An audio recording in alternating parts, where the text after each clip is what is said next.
सम्मत 2000 के ऊपर, 3000 के ऊपर नहीं, 2000 के ऊपर ऐसा जो पड़े पूरब पश्चिम उत्तर दक्षिण 24 काल पड़े। अकाल मृत्यु होगी जब नहीं, कर्जा बहुत मरे। मुझे इससे कोई मतलब नहीं, मुझे तो महापुरुषों की सिद्ध और सत्य वाणी से मतलब है कि उन्होंने क्या कहा वो सत्य है या नहीं। 60 बरस उन सज्जुग आगे, धर्म की बेल बढ़े, अरे मन धीरज क्यों ना धरे। हजारों वर्षों के लिए सतयुग आएगा इस कलयुग में, और कलयुग अभी खत्म नहीं होगा, लेकिन कलयुग में सतयुग लग जाएगा। सोवरण फल पृथ्वी फूले, सुख की दशा सुनी, अरे मन धीरज क्यों न धरे। काल जाल से कोई बचेगा जो गुरु का ध्यान धरे। सूरदास यह हर की लीला तारे नाई करे। सूरदास ने 1000 बरस के लिए या 1500 बरस के लिए, संवत के लिए क्यों नहीं कहा। यही उन्होंने क्यों कह दिया कि संवत 2000 के ऊपर। उधर मुसलमान फकीरों की किताबों में लिखा हुआ है कि 14वीं सदी के अंत में इंसानों में कोहराम मचेगा, कोलाहल होगा, त्राय त्राय मचेगी। उसी समय पर खुदा का पैगाम लेकर एक फकीर जमीन पर उतरेगा, सारे इंसान जाति को खुदा का पैगाम सुनाएगा।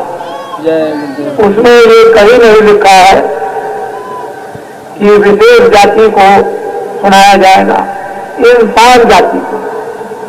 जो भी आदमी वो इंसान, जो भी इंसान वो आदमी, जो भी इंसान वो मनुष्य। वहां मनुष्य और इंसानों की बात की, किसी छोटे मोटे आंकड़े और समुदाय की बात नहीं। सारी इंसान जाति को खुदा का पैगाम सुनाएगा। रामायण कहती है जब जब हो धर्म की हानि, बारे असुर महाअभिमानी, तब तब प्रभु धर मनुज शरीरा। मनुष्य रूपी मकान में विशुद्ध पवित्र आत्माएं उसके हुक्म से भेजी जाएंगी और उनके द्वारा धर्म की स्थापना होगी। उधर ईसाइयों की किताबें कहती है कि मैं जमीन पर आऊंगा, मेरा इंतजार कर। जब तक नहीं आता हूं तब तक गरीबों की सेवा और उसकी प्रार्थना करते रहे। ऐसा मालूम होता है कि तीनों आचार्यों ने, तीनों देवताओं ने, तीनों अवतारी शक्तियों ने ये उन्होंने देखा, और साथ ही साथ सूरदास ने भी देखा और लोगों ने भी देखा। इतना समय तो मेरे पास नहीं है, तो जब उन्होंने देखा तो समय का पूरा आपको दृश्य सामने खींच करके रख दिया। अब ये ठीक है कि अपने पास में समय नहीं, बुद्धि नहीं कि हम आत्माओं के नजदीक बैठकर कुछ अच्छी बातों को दूर तक सोचें और समझें, विवेक और विचार करें। पर मैं आपको ये कहना चाहूंगा कि फकीर महात्माओं की बातें कभी मिथ्या नहीं होती। इस पर हम सब लोगों को, धरती के इंसान और आदमियों को ये तो धर्म क्षेत्र स्थल है, धर्म क्षेत्र भूमि है, और ये धर्म पुराण एक अड्डा है, और ऋषियों मुनियों का एक यहाँ जमघट हमेशा लगा रहता है। उसका हमें सबको गौरव व अभिमान होना भी चाहिए। और वो लोग, उनके कभी वचन वाणी कलाम गलत मिथ्या झूठ नहीं होते। बाबा जी ने आपके सामने एक छोटी सी बात रखी, उसी में लोगों को संदेह हुआ। मैंने कोई ऐसी बात नहीं रखी कि आपके ऊपर कोई दबाव डाला जा रहा है, ऐसी कोई बात नहीं। मैंने तो ये कहा कि पापों का घड़ा भर गया, आप लोग इसका प्रयत्न करो कि पापों का घड़ा भरे नहीं। एक कंस ने बच्चे 7 मार दिए, उसके लिए कृष्ण भगवान को जन्म लेना पड़ा। ऋषियों का खून लिया गया, उसके लिए राम को जन्म लेना पड़ा।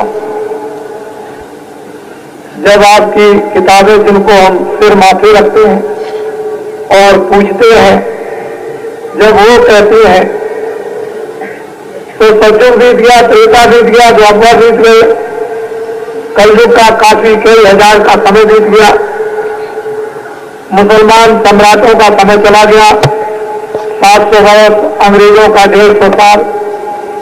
क्यों भाई, यही समय क्या ऐसा आया था? ये सब सृष्टि तो भगवान की है। उन्होंने तो किताबों में, जो शास्त्रों में लिखा है कि मैंने सबकी किस्मत और प्रारब्ध बनाई, तकदीर बनाई, उनके लिए सब सामान रखा, सबको विश्वास दिलाया जा रहा। ऋषि मुनि महात्मा किताबों से और अपना, तो जब सब कुछ उसने आपके पालन पोषण के लिए रख दिया, जन्म पत्नी बनाकर, फिर उसने ये कहा कि मैं किसी को सोने नहीं देता हूं खाली पे, चाहे जीव जंतु हो, चाहे पंछी हो, चाहे कीड़ा हो, चाहे मनुष्य हो, सबको जब रात को सुनाता हूं तो उसके पेट में कुछ न कुछ डाल देता हूं। जहां भारत का धर्म, भारत का ज्ञान, भारत का विश्वास ये आपको बात याद दिलाता हो, तो क्यों भाई ऐसी बात क्या आ गई, जरूरत पड़ गई कि देश में आबादी ज्यादा बढ़ गई, अब अन्न नहीं है, अब चीनी नहीं है, अब चावल नहीं है, अब गुड़ नहीं है, और अब ये नहीं है, अब ज्वार मक्का बाजरा नहीं है। ये सब ऐसी बातें क्यों आई? इससे मालूम होता है कि धरती को आपने नाराज किया, हवा को नाराज किया, आपने पानी को नाराज किया, अग्नि को नाराज किया, आपने आकाश को नाराज कर दिया। ये तो सब देवता थे, ये तो किताबों में आपको बता ही रहे कि देवता है, तो इनको आपने नाराज कर दिया, और नाराज करने के बाद फिर आप इनसे आराम चाहते हो।